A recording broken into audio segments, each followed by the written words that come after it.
The discovery. The signal arrived on a Tuesday. Commander Vexthar stood in the observation chamber of the Eternal Ascendant, staring at the blue-green planet rotating slowly on the holographic display. 23 years he'd served the Galactic Concord.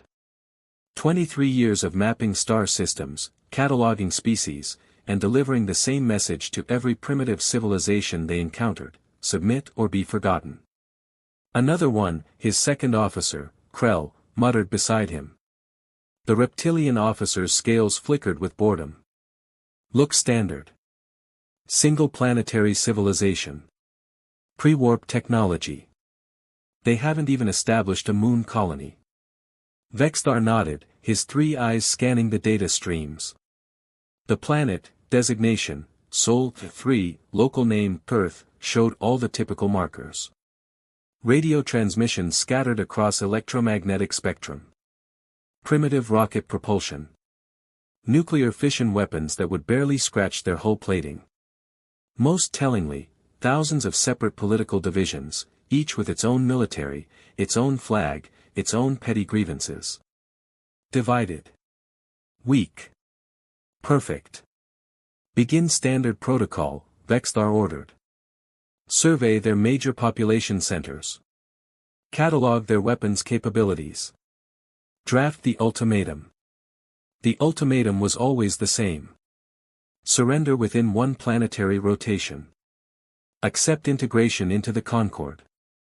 Resistance would be met with orbital bombardment of 3 major cities, just enough to demonstrate power, not enough to destroy useful infrastructure or labor populations. After that, compliance was inevitable. In 300 conquests, no species had ever refused twice. Dr. Sarah Chin stood in the Pentagon briefing room, her hands trembling as she held the translated document. Around the table sat generals, intelligence directors, and the president himself. Everyone looked pale. "They're real," she said, her voice barely above a whisper. "The transmission is real. It's not Russian. Not Chinese. Not any terrestrial source."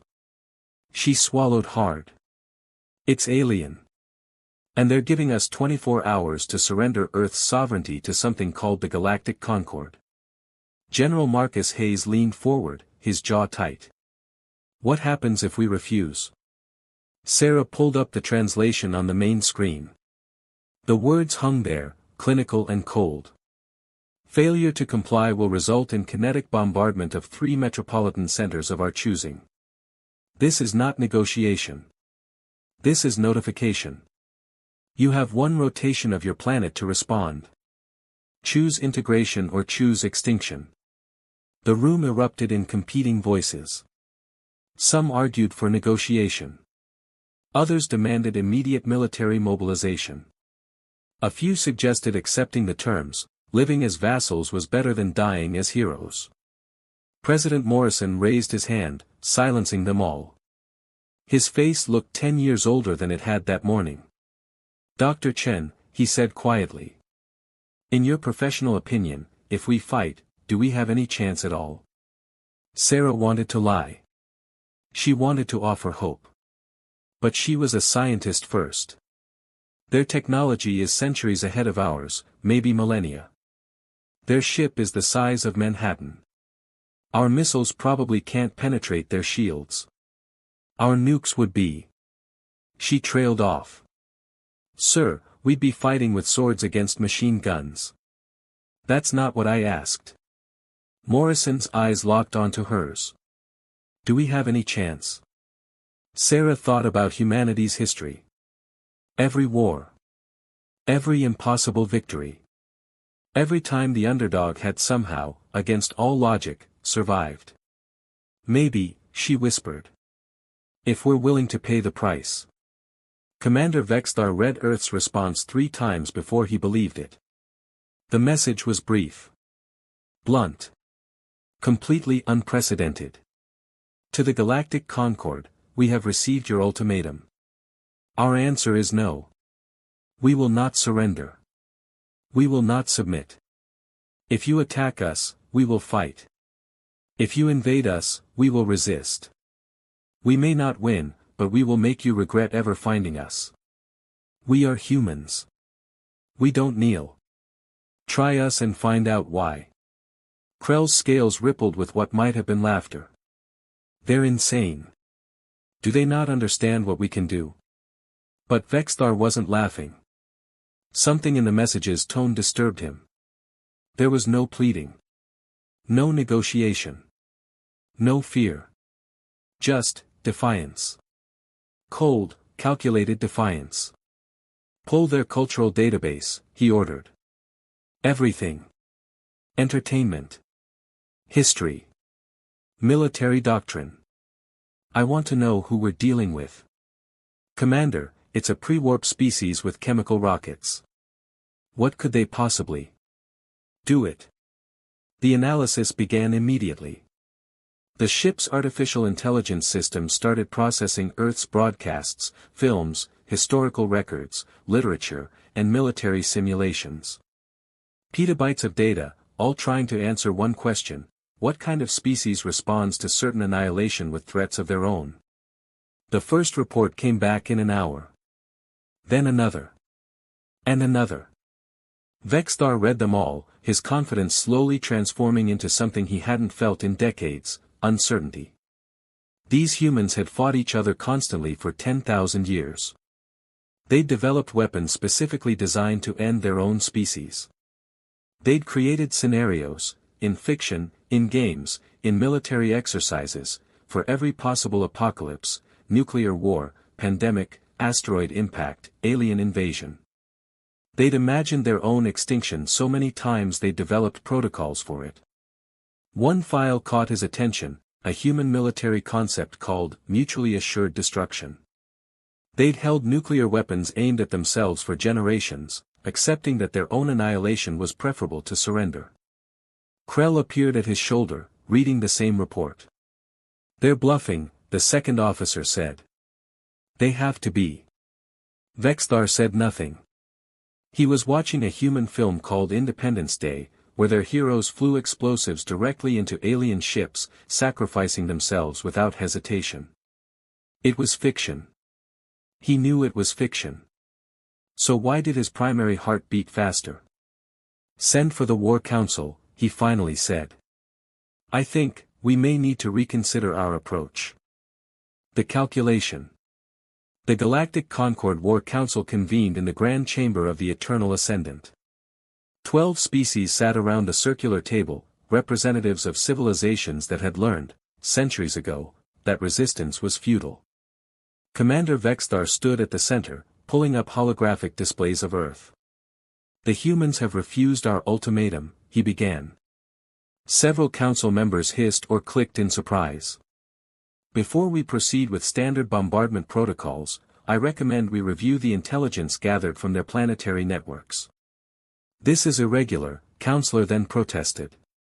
Her crystalline form pulsed with irritation. We don't review primitive species. We conquer them. The formula has worked for 300 worlds. Those worlds were different. Vexthar activated the first file. The humans are unique.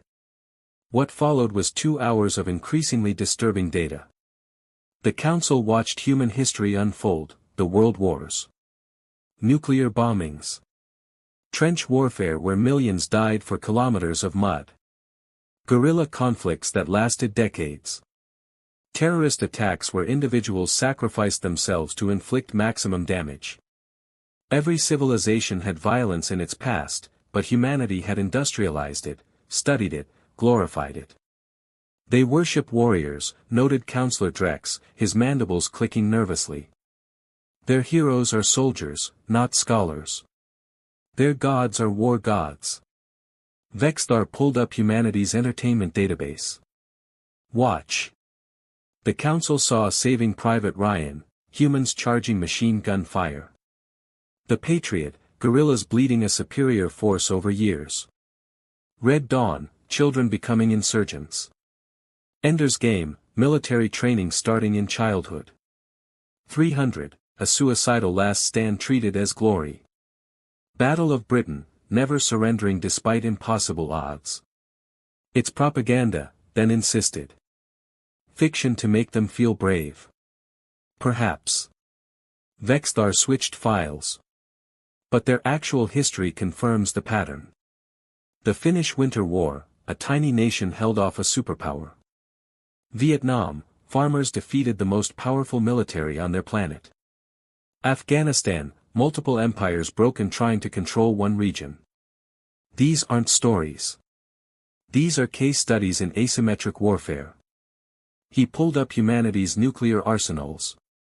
Thousands of warheads, enough to sterilize their own planet 10 times over. They built weapons that could end their species, he said quietly. Not to use them. But to guarantee that if they fell, everyone fell with them. They call it mutually assured destruction. They institutionalized suicide as doctrine.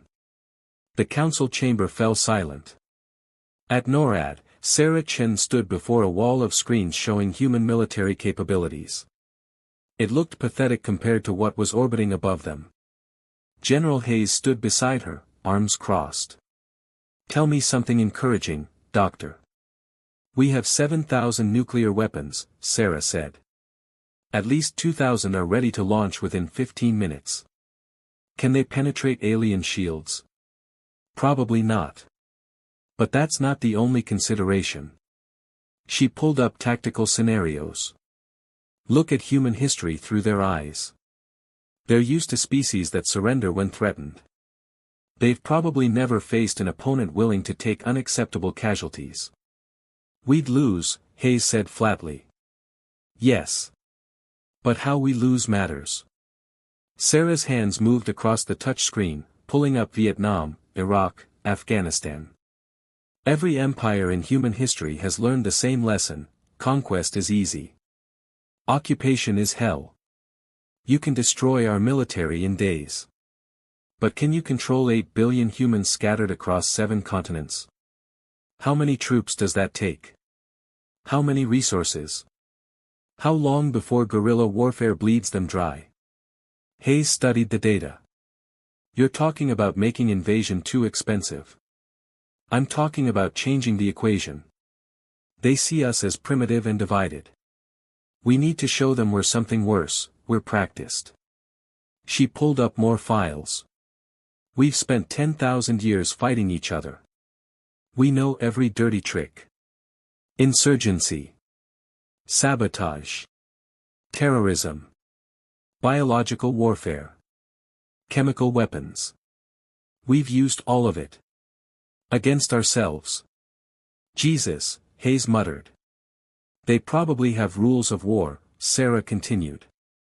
Honor codes. Galactic conventions. We have Geneva conventions too, we just ignore them when desperate enough. They need to understand that humans, when cornered, don't fight fair. We fight to make the other side quit. Hayes turned to face her. You're proposing we threaten them. I'm proposing we promise them something worse than defeat. We promise them a Pyrrhic victory. 100-year insurgency. A population that poisons their food, sabotages their equipment, and teaches their children to hate. We promise them Vietnam in space. Afghanistan across planets. Sarah's voice hardened. We make them understand that conquering Earth would be the worst decision their empire ever made. Vexthar stood alone in his quarters, reviewing one final human document. It was a military analysis titled, Fourth Generation Warfare, The Eternal Insurgency. The thesis was chilling: modern warfare wasn't about destroying armies. It was about breaking will. About making occupation so costly that even victors retreated. The document analyzed how insurgencies defeated superpowers by making every day, every patrol, every supply convoy a potential death trap. Humans had studied this. Perfected it. Used it on each other. His communicator chimed. Krell's voice came through, Commander, the Council has voted. They recommend proceeding with bombardment as planned. 3 cities. Standard protocol. Vexthar stared at Earth's blue surface on his viewport. Somewhere down there, 8 billion potential insurgents waited. 8 billion individuals who'd spent millennia fighting each other, who'd imagined alien invasion scenarios in thousands of films and books, who'd built nuclear weapons they called deterrents. He thought about the Concord's empire. 300 worlds. Trillions of citizens. All maintained through the threat of overwhelming force. All peaceful because conquered species believed resistance was futile. But what if one species proved it wasn't? What if humans fought for decades, centuries? What if other conquered worlds saw that resistance was possible, costly, bloody, but possible? What if Earth became a symbol? Commander. Krell's voice again. Your orders. Vexthar made a decision that would change galactic history. Delay the bombardment, he said. Send a new message to Earth's leadership. Tell them we wish to negotiate terms. Sir. You heard me. Request a dialogue. We need to understand what we're dealing with before we act. Because for the first time in 300 conquests, Vexthar realized something terrifying: they might win the war, but they could lose something far more valuable, the fear that kept their empire intact. And all because one species refused to kneel. The second transmission from the Eternal Ascendant arrived 36 hours after the deadline had passed. Sarah Chen read it aloud to the Emergency Council, her voice steady despite her exhaustion. The Galactic Concord requests formal dialogue with Earth's leadership. We propose a conference to discuss alternative arrangements. Stand by for further instructions. The room erupted. Relief. Confusion. Suspicion. It's a trap, insisted Admiral Richardson. They're buying time to position more ships. Or, President Morrison said quietly, we scared them. Everyone turned to look at him. Dr. Chen's psychological profile was correct. They expected us to fold. We didn't. Now they're recalculating. He leaned forward. The question is, what do we do next? Sarah pulled up the response they'd prepared, the one they'd never expected to send. The one that had been drafted by military strategists, psychologists, historians, and game theorists working around the clock. We double down, she said. Commander Vexthar received Earth's response 6 hours later. He read it with his full attention, alone in the secure communications room. To Commander Vexthar and the Galactic Concord, we acknowledge your request for dialogue. Before we proceed, you should understand what you're proposing to negotiate with. We are not a unified species. We are 195 nations, speaking 7,000 languages, practicing dozens of religions, holding contradictory ideologies. We have fought each other for resources, territory, pride, and beliefs we cannot prove. We are tribal, aggressive, and irrational, but we are also survivors that we have faced extinction-level events and adapted. Ice ages. Plagues. Famines. Wars that killed hundreds of millions. We survived because we refused to quit. It is our species' defining trait, the inability to accept defeat. You have advanced technology. You have superior numbers. You can destroy our cities from orbit.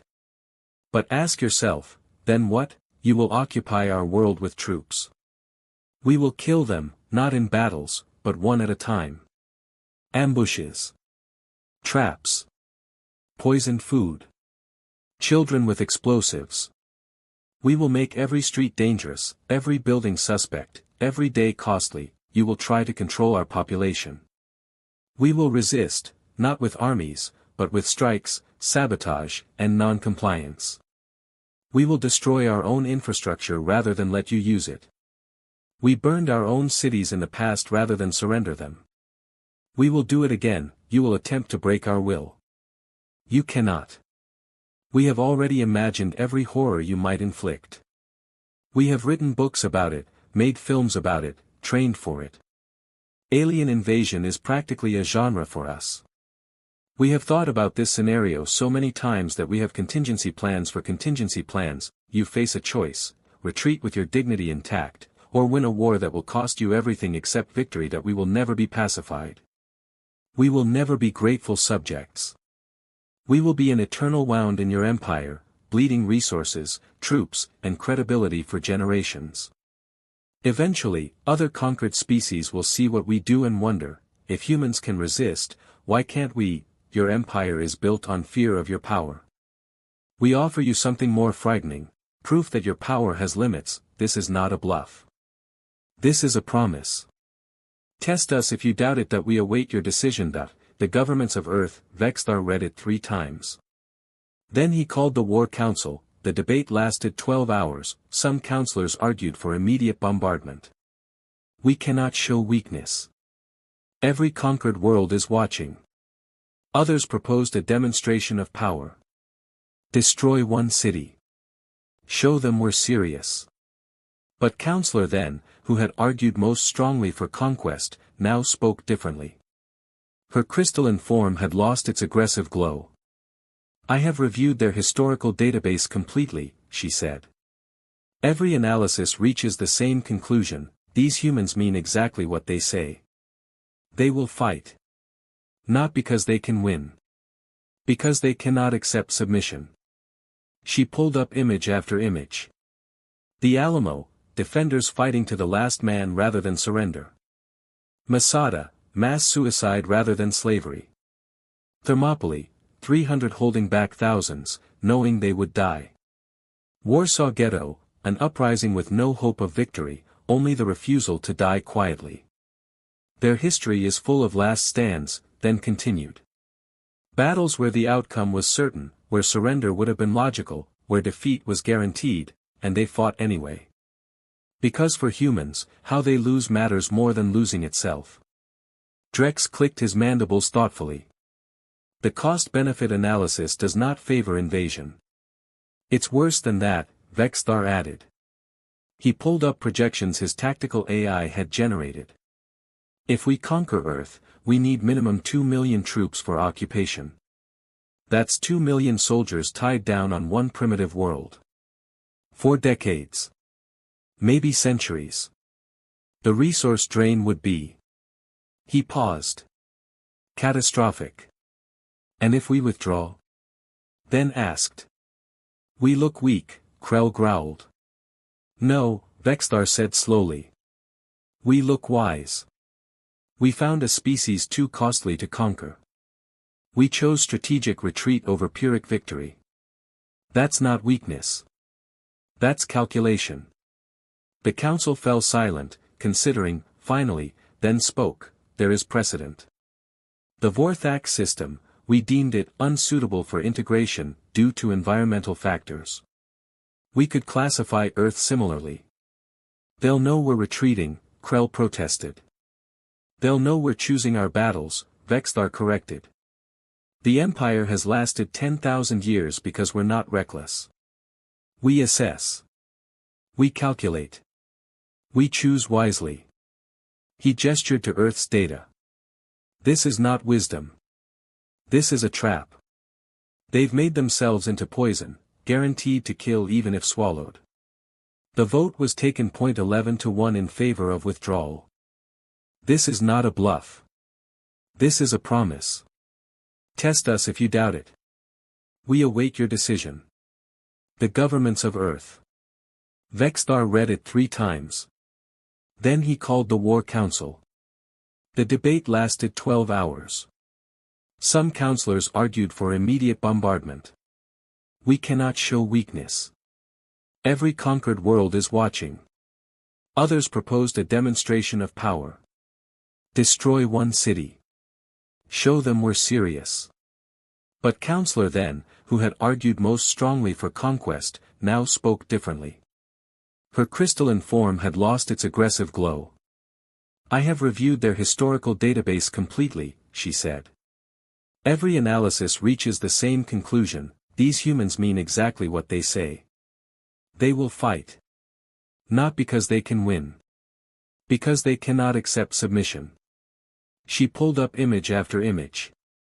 The Alamo, defenders fighting to the last man rather than surrender. Masada, mass suicide rather than slavery.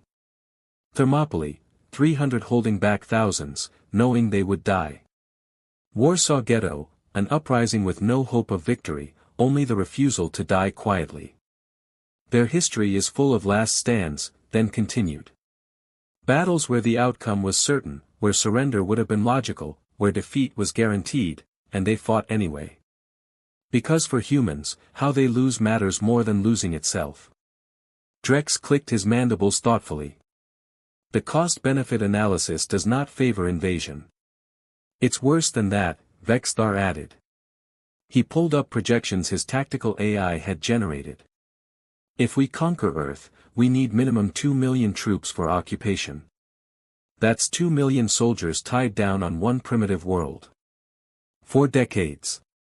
Maybe centuries. The resource drain would be. He paused. Catastrophic. And if we withdraw? Then asked. We look weak, Krell growled. No, Vexthar said slowly. We look wise. We found a species too costly to conquer. We chose strategic retreat over Pyrrhic victory. That's not weakness. That's calculation. The council fell silent, considering. Finally, then spoke, there is precedent.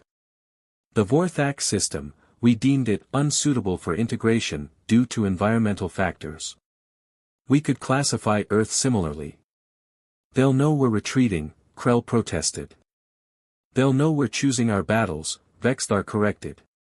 The Empire has lasted 10,000 years because we're not reckless. We assess. We calculate. We choose wisely. He gestured to Earth's data. This is not wisdom. This is a trap. They've made themselves into poison, guaranteed to kill even if swallowed. The vote was taken.